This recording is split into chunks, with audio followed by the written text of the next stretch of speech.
கர்த்தருடைய பரிசுத்த நாமத்திற்கு ஸ்தோத்திரமும் மகிமையும் உண்டாவதாக. இந்த நாளிலும் உங்களோடு கூட இந்த ஒலிப்பேலியின் மூலமாய் பேசுவதில் நான் கர்த்தருக்குள் மிகுந்த மகிழ்ச்சி அடைகிறேன்.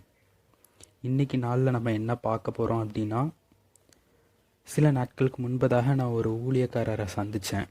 அவரோடு கூட சில காரியங்களை குறித்து நாங்கள் பேசி கொண்டு இருந்தோம். ஒரு சில கான்வர்சேஷன் போணுச்சு. அப்போ அந்த ஊழியக்காரர் என்கிட்ட சொன்ன ஒரு காரியம் என்னென்னா, இந்த நாட்களில் தம்பி, இந்த தலைமுறையிலுக்குள்ள பிள்ளைங்க கேட்குற கேள்வியை என்னால் பதில் சொல்லவே முடியல. அவங்க கேட்குற கேள்விகள் எல்லாமே ரொம்ப டிஃப்ரெண்ட்டாக இருக்குது, வினோதமாக இருக்குது, அதுக்கு பதில் சொல்கிறதே ரொம்ப கஷ்டமாக இருக்குது அப்படின்னு சொன்னார். அப்போது நான் கேட்டேன், என்னன்னே நீங்கள் எதை குறித்து பேசுகிறீங்க, எந்த கேள்வி உங்களுக்கு டஃப்பாக இருந்தது அப்படின்னு நான் கேட்டேன். அப்போ அவர் சொன்னார், நான் ஒரு வாலிப பையன்கிட்ட ஆண்டவரை குறித்து பேசிக்கிட்டு இருந்தேன், ஆண்டவரை பற்றி சொல்லிக்கிட்டு இருந்தேன், ஞானஸ்தானத்தை குறித்து அவங்ககிட்ட சொல்லிகிட்டு இருந்தேன். அவன் ஒரு நல்ல ஒரு கிறிஸ்தவ தாய் தகப்பனுக்கு பிறந்த பையன். அவனுக்கு நான் ஞானஸ்தானத்தை குறித்தும் ரட்சிப்பு குறித்தும் பேசிகிட்டு இருந்தப்போ அவன் நிறையா காரியங்களை குறித்து என்கிட்ட கேள்வி எழுப்பினான். அதில் அவன் எழுப்பின ஒரு முக்கியமான கேள்வி என்னென்னா, ஆண்டவர் எல்லாத்தையும் படைச்சார், தேவன் வானத்தை படைச்சார், பூமியை படைச்சார், சகல சிருஷ்டிகளை படைச்சார், நம்மளை படைச்சாருன்னு சொல்கிறீங்க, அப்போ கடவுளை யார் படைச்சா அப்படின்ட்டு அந்த பையன் கேட்டான். அந்த கேள்விக்கு என்னால் சரியான பதில் அந்த இடத்துல கொடுக்க முடியாமல் நான் திரும்பினேன்னு அவர் சொன்னார். அப்படி சொன்னப்போ அது ஸோ என்னை பொறுத்தளவில் கேட்டிங்கன்னா, இது ஒரு சிம்பிளான கொஸ்டின் தான். கடவுளை யார் படைச்சாருங்கிற கேள்விக்கெலாம் பதில் சொல்ல முடியாது, கஷ்டம்லாம் இல்லை. அது ஒரு சிம்பிளான கொஸ்டின் தான். ஒருவேளை உங்களில் சிலருக்கு இந்த கேள்வி இருக்குமானா இந்த காணொலியை ஃபுல்லாக பாருங்கள், கொஞ்சம் பொறுமையாக பாருங்கள், நிதானமாக பாருங்கள். ஏன்னா இதிலுக்குள்ள சத்தியங்கள் எல்லாம் கொஞ்சம் டீப்பான சத்தியங்கள். இதை ஃபுல்லாக பார்த்தீங்கன்னா உங்களுக்கு ஒரு தெளிவு கிடைக்கும், யூஸ்ஃபுல்லாக இருக்கும்னு நான் கர்த்தருக்குள்ளே நம்புகிறேன். ஸோ ஃபர்ஸ்ட் ஆஃப் ஆல், இந்த உலகத்தில் ஒரு விஷயம் சொல்லுவாங்க, ஒரு காரியம் சொல்லுவாங்க, வைஸ் பீப்புள், இன்டெலிஜென்ட் பீப்புள், அவங்கக்கிட்ட நம்ம ஒரு கொஸ்டின் கேட்டோம் அப்படின்னா அவங்க எப்படி ஆன்சர் பண்ணுவாங்கன்னா, நம்ம கேட்குற கேள்விக்கு பதிலாக இன்னொரு கேள்வி அவங்க வைப்பாங்க அப்படின்ட்டு சொல்லுவாங்க உலகத்தில். அதே போல் இந்த கேள்விக்கு பதிலாக நான் இன்னொரு கேள்வியை தான் வைக்க போகிறேன். அதுக்காக நான் வயசுனோ நான் இன்டெலிஜென்ட்னோ சொல்ல மாட்டேன், நான் ஒரு அற்பமான மனுஷன்தான். ஆனால் இந்த கேள்விக்கு பதிலாக நான் ஒரு கேள்வியை தான் இந்த காணொலியின் முடிவில் நான் வைக்க போகிறேன். ஸோ நீங்கள் கேர்ஃபுல்லாக கவனிக்கணும்னு நான் உங்களை தயவாக கேட்டுக்கொள்ளுகிறேன். பெரும்பாலான ஊழியக்காரங்க சொல்லுவாங்க, இந்த மாதிரி கேள்வியை நீங்கள் கேட்டிங்கன்னா அவங்க சொல்லுவாங்க, இது தேவையில்லாத கேள்வி, இந்த மாதிரி கேள்வியெல்லாம் நம்ம கர்த்தர்கிட்ட எழுப்பக்கூடாது அப்படிம்பாங்க. ஆனால் கேள்வி அப்படின்னு வந்துருச்சுன்னா நம்ம பெரும்பாலும் அதுக்கு ஆன்சர் பண்ண கடமைப்பட்டவர்களாக இருக்கிறோன்ட்டு நான் நம்புகிறேன்.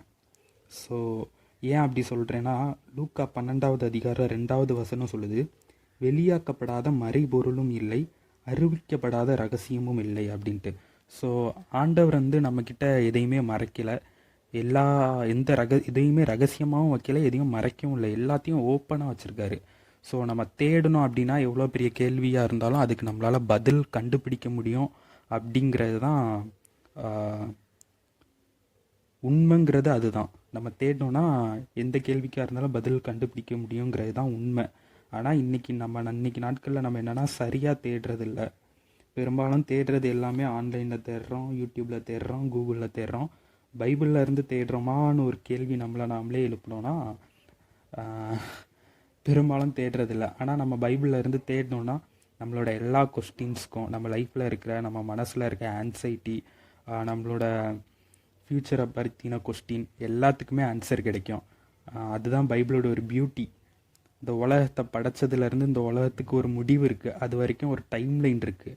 நம்ம பைபிள் அழகாக உட்காந்து படித்தோன்னா, தேவ சமூகத்தில் உட்காந்து ஆண்டவர்கிட்ட கேட்டோன்னா நம்ம அந்த டைம் லைனையும் தெரிஞ்சுக்கலாம். நம்மளோட பர்சனல் லைஃபுக்குன்னு காட் ஒரு டைம் லைன் வச்சுருக்காங்க, அந்த டைம் லைனை கூட நம்ம தெரிஞ்சுக்கலாம். ஏன்னா பைபிள் சொல்லுது, புத்தி உள்ளவன் கணக்கு பார்க்க கடவன்னு சொல்லுது. அதனால் நம்ம கேட்டோம் அப்படின்னா கர்த்தர் வெளிப்படுத்த வல்லவராக இருக்கிறார். கேட்குற அளவுக்கு நம்மக்கிட்ட பொறுமை இருக்காங்கிறது தான் இன்றைக்கி ஒரு பெரிய கொஸ்டின் மார்க்காக இருக்குது. ஸோ அந்த டாபிக்குள்ளே போக வேண்டாம். நம்ம இந்த காட் ஹூ கிரியேட்டட் காட் அப்படிங்கிற டாபிக்குள்ளே மட்டும் நம்ம பயணிப்போம். கர்த்தர் உங்களோடு கூட பேசுவாராக. ஃபஸ்ட்டு விஷயம், நம்ம ஆதியாகமம் புஸ்தகத்தில் இருந்து படித்தோம் அப்படின்னா, காட் அவருடைய நாமத்தை சொல்லி அவர் எங்கேயுமே பெருசாக ரிவீல் பண்ணியிருக்க மாட்டார். ஆதாமில் தொடங்கி மோசே வரைக்கும் உள்ள மனுஷங்க அவங்க தான் வந்து காடுக்கு ஒரு நேமை கொடுத்து வழிபட்டுட்டு வந்திருப்பாங்க. அதில் மொத ஆண்டவருக்கு பெயர் கொடுத்தது யார் அப்படின்னு பார்த்தா ஆதியாகமம் 16வது அதிகாரம் 13வது வசனம். அப்பொழுது அவள், என்னை காண்பவரை நானும் இவ்விடத்தில் கண்டேன் அல்லவா என்று சொல்லி தன்னோடே பேசின கர்த்தருக்கு, நீர் என்னை காண்கிற தேவன் என்று பெயரிட்டாள். பார்த்தீங்கன்னா ஃபஸ்ட்டு காடுக்கு வந்து ஒரு பேரை கொடுத்தது வந்து ஆகாருங்கிறவங்க தான் ஆதியாகமத்தில் 16வது அதிகாரத்தில் 13வது வசனத்தில் பேர் கொடுக்குறாங்க. என்ன பேர்னா, நீர் என்னை காண்கிற தேவன் என்று பெயரிட்டார் அப்படின்ட்டு இருக்குது.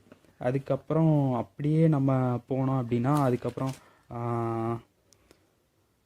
ஆதியாகமம் 21வது அதிகாரத்தில் 33வது வசனத்தில் ஆபிரகாம் ஒரு பேரை கொடுத்துருப்பாரு. அந்த வசனத்தை வாசிக்கிறேன் பாருங்கள். ஆதியாகமம் 21:33. ஆதியாகமம் 21:33 ஆபிரகாம் பெயர்செபாவிலே ஒரு தோப்பை உண்டாக்கி சதா காலமும் உள்ள தேவனாகிய கர்த்தருடைய நாமத்தை அவ்விடத்தில் தொழுது கொண்டான்.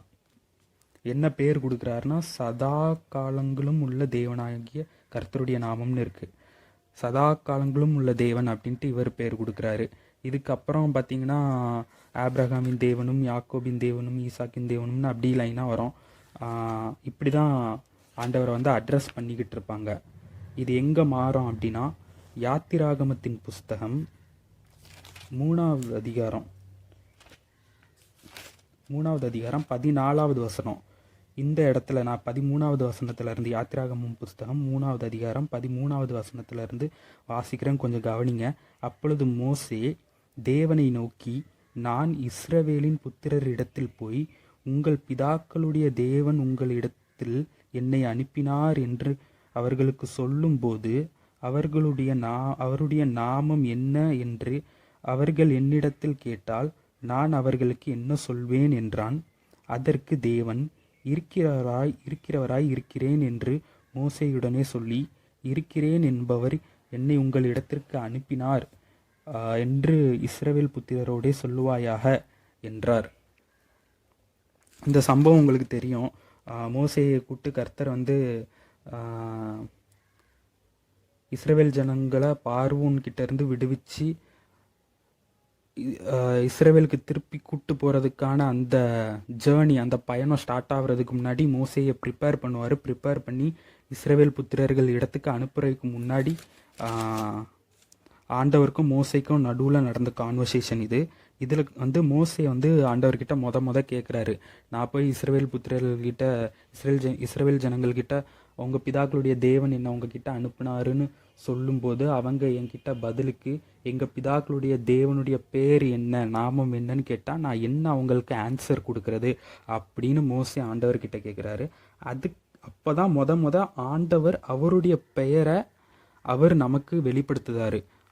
அவரை என்னவா அட்ரஸ் பண்ணுறாரு அப்படிங்கிறத வேதம் இந்த இடத்துல நமக்கு காட்டு பாருங்க.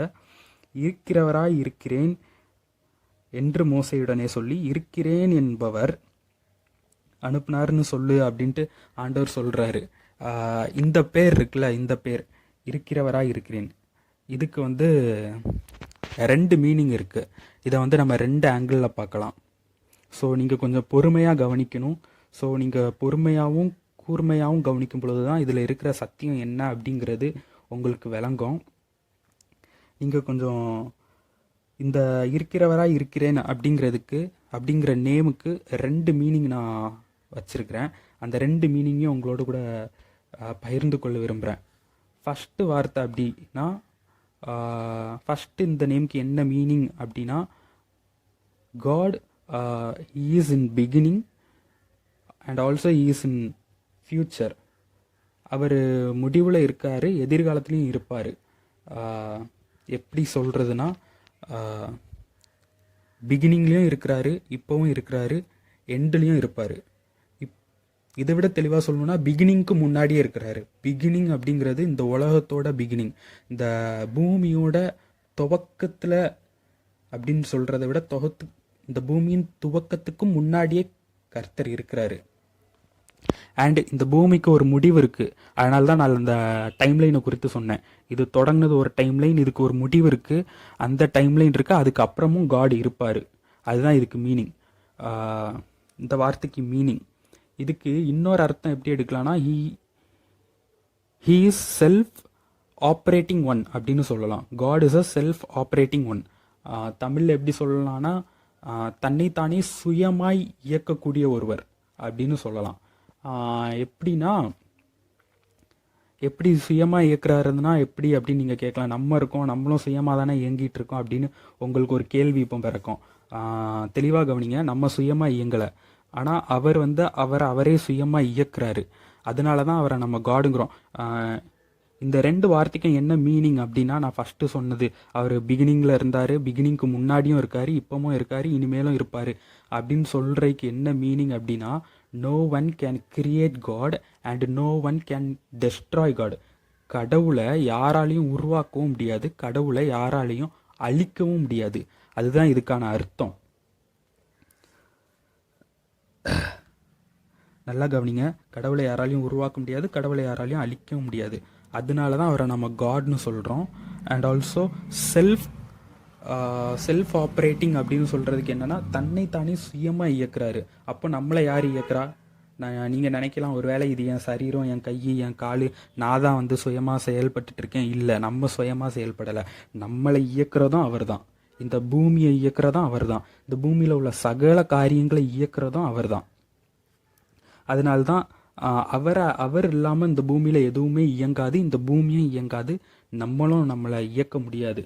அதனால தான் he is self operating one அப்படின்னு சொல்கிறேன், தன்னைத்தானே இயக்கக்கூடிய ஒருவர் அப்படின்னு நான் சொல்கிறேன்.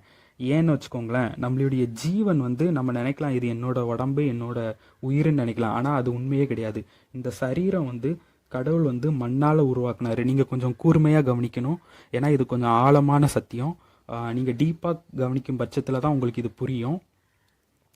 நம்ம சரீரம், இந்த சரீரத்தை கர்த்தர் உருவாக்குனாரு, இதை மண்ணால் உருவாக்குனாரு. இந்த மண்ணான சரீரம் மண்ணுக்கே திரும்பிடும். நமக்குள்ள ஒரு ஆவி இருக்குது, அது கர்த்தர் கொடுத்த ஆவி. அந்த ஆவியும் கர்த்தர் இடத்துக்கே திரும்பிடும். கடைசியாக நமக்குள்ள மிச்சம் இருக்கிறது என்னென்னா, அந்த ஜீவன் மட்டும்தான். இந்த ஜீவன் நம்மளுடைய வாழ்க்கைக்கு பின்னால் எங்கே போகணும்? நரகத்துக்கு போகணுமா, இல்லை பரலோகத்துக்கு போகணுமா அப்படிங்கிறது தான் நம்ம இந்த பூமியில் வாழ்கிற வாழ்க்கை. இது உங்கள் எல்லாருக்கும் தெரியும். இந்த ஜீவன் இருக்குல்ல, இதுதான் நான் என்ன சொல்கிறேன்னா, நமக்குள்ளே இருக்கிற ஜீவன் தான் கடவுள்னு நான் சொல்கிறேன். நீங்கள் ஒரு வேளை சொல்லலாம், எப்படி பிரதர் நீங்கள் எப்படி சொல்லலாம், வசனத்தை காட்ட முடியுமா அப்படின்ட்டு நீங்கள் என்கிட்ட கேட்கலாம். நான் உங்களுக்கு வசனத்தை கூட காட்டுறேன். முதல்ல பழைய ஏற்பாடின் புஸ்தகத்தில் நீதிமொழிகளின் புஸ்தகம் 8வது அதிகாரம் 35வது வசனத்தை வாசிக்கிறேன், கேளுங்க. என்னை கண்டடைகிறவன் ஜீவனை கண்டடைகிறான். நல்லா கவனிங்க. இந்த நீதிமொழிகள் புஸ்தகம் சாலமோன் என்கிற மன்னனால் எழுதப்பட்டது. பெரும்பாலும் உங்களுக்கு இது எல்லாம் தெரியும். இந்த 8வது அதிகாரம் யாரை பற்றி எழுதப்பட்டது, எப்படி எழுதப்பட்டதுங்கிறதும் உங்களுக்கு தெரியும். ஸோ அதுக்குள்ளே நான் டீப்பாக போக விரும்பலை. ஸோ இந்த 8வது வசனத்தில் தெளிவாக சொல்கிறாரு, என்னை கண்டடைகிறவன் ஜீவனை கண்டடைகிறான் அப்படின்ட்டு. இதுக்கப்புறம் நான் டைரெக்டாக அடுத்த வசனத்துக்கு போகிறேன். எங்கன்ட்டு பாருங்கள், நீங்கள் இந்த வசனத்தெல்லாம் கவனிச்சுக்கிட்டே வாங்க. இது வசனம் ஒவ்வொன்றும் இன்டர்லிங்காக இருக்கும். இதை நீங்கள் கூர்மையாக கவனிக்கும் பொழுது தான் உங்களுக்கு புரியும். இதுக்கப்புறம் நான் யோவான் புஸ்தகம் 1வது அதிகாரம் 1வது வசனத்தை நான் வாசிக்கிறேன், கொஞ்சம் கவனிங்க. ஆதியிலே வார்த்தை இருந்தது, அந்த வார்த்தை தேவனிடத்தில் இருந்தது, அந்த வார்த்தை தேவனாய் இருந்தது. இந்த வசனத்தை நம்ம இன்னொரு மாதிரி வாசிக்கலாம். ஆதியிலே ஜீவன் இருந்தது, அந்த ஜீவன் தேவனிடத்தில் இருந்தது, அந்த ஜீவன் தேவனாய் இருந்தது. நீங்கள் எப்படி பிரதர் இதை எப்படி வாசிப்பீங்க? நீங்கள் என்ன வசனத்தை திரிச்சு பேசுகிறீங்களா அப்படின்னு கேட்கலாம். நான் திரிச்சுலாம் பேசலை, பைபிளில் இருக்கிற மாதிரியே தான் பைபிளில் எனக்கு ஆவியானவர் ரிவீல் பண்ணபடி நான் உங்களுக்கு சொல்லி கொடுத்துக்கிட்டு இருக்கிறேன். எப்படி நீங்கள் காடை ஜீவன்னு சொல்லலாம் அப்படின்னு நீங்கள் கேட்கலாம். இதையும் நான் பைபிளில் இருந்தே நான் உங்களுக்கு எக்ஸ்பிளைன் பண்ண விரும்புகிறேன். அப்படியே அதே அதிகாரம் யோவான் 1வது அதிகாரம் 4வது வசனத்தை நான் வாசிக்கிறேன், கேளுங்க. அவருக்குள் ஜீவன் இருந்தது, அந்த ஜீவன் மனுஷனுக்கு ஒளியாக இருந்தது. ஸோ பழைய ஏற்பாட்டில் நீதிமொழிகள் புஸ்தகம் கன்ஃபார்ம் பண்ணுது, காடை பார்க்குறோன்னா நம்ம காடை பார்த்தோம் அப்படின்னா நம்ம ஜீவனை பார்க்குறோன்னு அர்த்தம் அப்படின்ட்டு.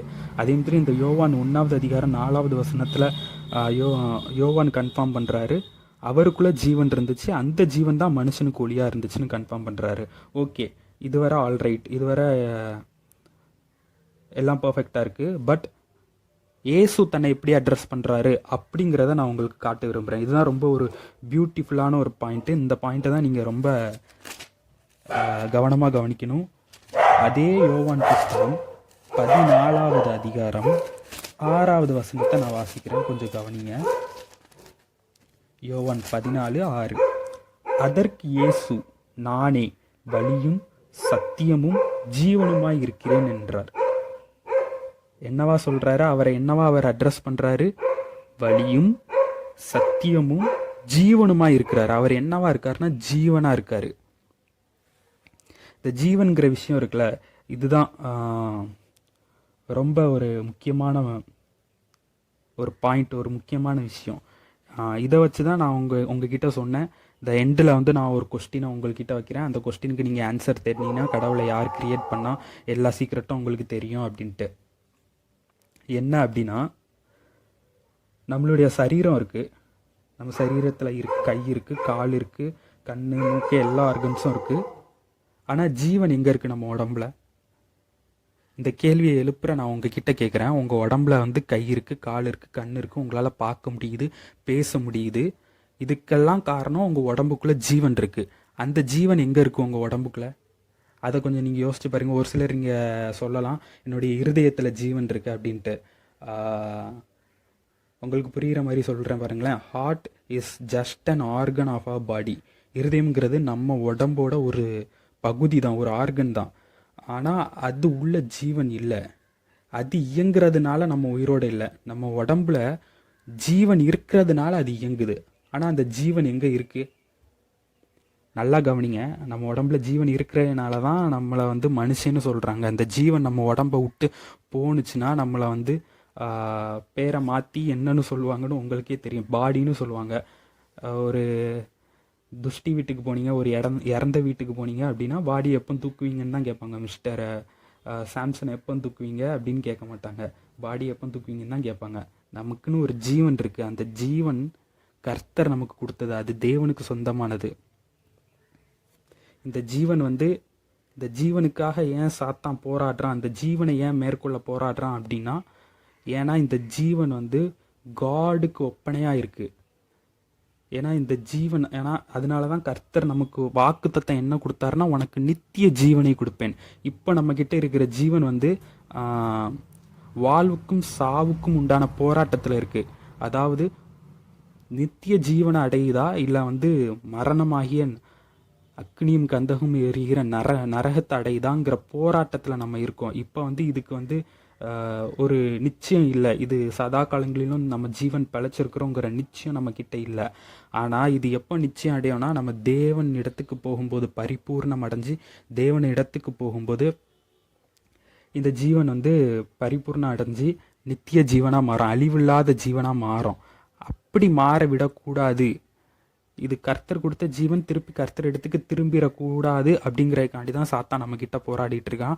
சாத்தான் எப்படி வந்தால் அவனோட ஸ்டோரி என்னங்கிறத, அது வந்து டிஃப்ரெண்ட் கைண்ட் ஆஃப் சப்ஜெக்ட். அது நிறையா ஊழியக்காரங்க பேசிட்டாங்க. சின்ன ஊழியக்காரங்கள்லேருந்து பெரிய ஊழியக்காரங்க வர எல்லாரும் பேசிட்டாங்க. அதை நீங்கள் ஈஸியாக ஆன்லைன்ஸ்லேயும் தெரிஞ்சுக்கலாம். நீங்கள் உங்கள் சர்ச் பாஸ்டர்கிட்ட கேட்டால் கூட அந்த கதையை, அந்த ஸ்டோரியை உங்களுக்கு அழகாக சொல்லுவாங்க. சின்ன குழந்தைங்களுக்கு கூட தெரியும். ஆனால் இந்த ஜீவன்கிறது வந்து கடவுளுக்கு எப்படி ஒப்பனையாக இருக்குன்னா, ஏன்னா அவர் ஜீவனாக இருக்கிறார். அவரோட ஜீவன் தான் நமக்குள்ளே இருக்குது. அந்த ஜீவனை திருப்பி அவர்கிட்ட கொண்டு போய் சேர்க்க வேண்டியது தான் நம்மளோட வேலை.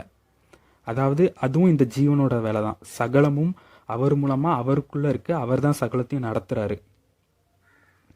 ஸோ இப்படி கொஸ்டின் கேட்குற நான் உங்ககிட்ட வைக்கிற கொஸ்டினே இதான். உங்கள் உடம்புல இருக்கிற ஜீவன் இருக்குல்ல, அந்த ஜீவனை யார் உருவாக்குனா, அது எப்படி உங்களுக்குள்ளே வந்துச்சு அப்படிங்கிற கொஸ்டினை நீங்களே எழுப்பிக்கிட்டு அந்த கொஸ்டினுக்கான ஆன்சரை தேடி நீங்கள் ட்ராவல் பண்ணிங்கன்னா, நீங்கள் கடைசியாக எங்கே வந்து நிற்பீங்கன்னா, என்னோடய கையில் இருக்கிற இந்த ஹோலி புக், பரிசுத்த வேதாகமம், இதுகிட்ட தான் வந்து நிற்பீங்க. ஏன்னா இதில் தான் எல்லாத்துக்குமான ஆன்சர் இருக்குது. அதை நீங்கள் கண்டுபிடிச்சிட்டிங்க அப்படின்னா நீங்கள் கடவுள் யாருன்னு கண்டுபிடிச்சிட்டிங்கன்னு அர்த்தம். கடவுளை யார் படைச்சா, கடவுள் எப்படி வந்தார், இந்த பூமி எப்படி படைக்கப்பட்டதுங்கிறத நீங்கள் கண்டுபிடிச்சிட்டீங்க அப்படின்னு அர்த்தம். உங்களுக்கு புரிஞ்சிருக்கும்னு நான் நம்புகிறேன். இந்த காரியம் உங்களுக்கு உங்களுடைய ஆவிக்குரிய வாழ்க்கையில் உங்களோட ஸ்பிரிச்சுவல் லைஃப்பில் நெக்ஸ்ட்டு ஸ்டேஜுக்கு நீங்கள் மூவ் ஆகிறதுக்கு ஹெல்ப்ஃபுல்லாக இருக்கும் அப்படின்னு நான் கர்த்தருக்குள்ளே விசுவாசிக்கிறேன். ஸோ ஐ ஹோப் இந்த டவுட் இப்போ உங்களுக்கு கிளியர் ஆகிருக்கும்னு நினைக்கிறேன். Still do you have any doubt, please leave in the comment section. So let me try to clear your doubt with the help of this holy book. இன்னும் உங்களுக்கு ஏதேனும் சந்தேகம் இருக்குமானால் தயவு செஞ்சு கமெண்ட் செக்ஷனில் நீங்கள் உங்கள் டவுட்டை எழுதுங்க. ஸோ நான் அதை பார்த்துட்டு முடிஞ்ச அளவுக்கு வசனத்தின்படி, வேத வசனத்தின்படி அடுத்த இன்னொரு காணொலியின் மூலமாக நான் அந்த டவுட்ஸை கிளியர் பண்ண நான் ட்ரை பண்ணுறேன். ஸோ நீங்கள் உங்களுக்கு யூஸ்ஃபுல்லாக இருக்குது, இந்த வீடியோ யூஸ்ஃபுல்லாக இருக்குதுன்னு தோணுச்சுன்னா நீங்கள் உங்களோட ஃப்ரெண்ட்ஸுக்கு ஷேர் பண்ணலாம். ஸோ அவங்களும் இது மூலமாக பயன்படுவாங்க. அவங்களோட ஆவிக்குரிய வாழ்க்கை வளர்கிறதுக்கும் உலகத்தின் ஆசீர்வாதத்தை சுகந்தரிக்கிறதுக்கும் இது பயனுள்ளதாக இருக்கும்னு நான் நம்புகிறேன். ஸோ ஓகே, அவ்வளோதான் இன்றைக்கான காரியம். இன்னொரு ரெவல்யூஷன் 22:13 வசனத்தை பார்த்திங்கன்னா ரொம்ப அழகாக இருக்கும். வாசிக்கிறேன் பாருங்கள். நான் ஆல்பாவும் ஒமேகாவும் ஆதியும் அந்தமும் முந்தினவரும் பிந்தினவருமாய் இருக்கிறேன். அழகாக இருக்கும். இதுக்கான மீனிங்கே என்னென்னா, ஃபஸ்ட்டு யாத்ராகமம் 13:14 சொன்னார்ல, இருக்கிறவராக இருக்கிறேன்னு. இதுவும் இந்த ஆதியாகமத்தில் இருக்கிற இந்த வசனமும் நீங்கள் கம்பேர் பண்ணி பார்த்தீங்கன்னா ரெண்டுமே சேம் தான். காடை யாராலையும் கிரியேட் பண்ணவும் முடியாது. இதுக்கு என்ன மீனிங் அப்படின்னா, இந்த ரெண்டு வசனத்துக்கும் என்ன மீனிங்னா, காடை யாராலையும் கிரியேட் பண்ணவும் முடியாது, அவரை யாராலையும் டெஸ்ட்ராய் பண்ணவும் முடியாது. அதனால தான் அவரை நம்ம காட் அப்படின்னு சொல்கிறோம். If someone can create, if someone can destroy அப்படின்னா நம்ம அவங்கள காட்னு சொல்ல மாட்டோம். அவங்கள உருவாக்க முடியும், அழிக்க முடியும்னா அவங்க ஒரு படைப்பு, அவங்க படைப்பாளராக இருக்க முடியாது. அவர் படைப்பாளராக இருக்கிறாரு, அவரே இயக்குறாரு. அவரை யாராலையும் அழிக்கவும் முடியாது, அவரை யாராலையும் உருவாக்கவும் முடியாது. So I hope this good understand for you. இது உங்களுக்கு புரிஞ்சிருக்கோன்னு நம்புகிறேன். ஸோ கர்த்தருக்கு சித்தமானால் இன்னொரு வார்த்தையில் இன்னொரு காணொலியில் சந்திக்கலாம். கர்த்தர் தாமே உங்களையும் என்னையும் நம்மையும் ஆசீர்வதிப்பாராக. ஆமேன்.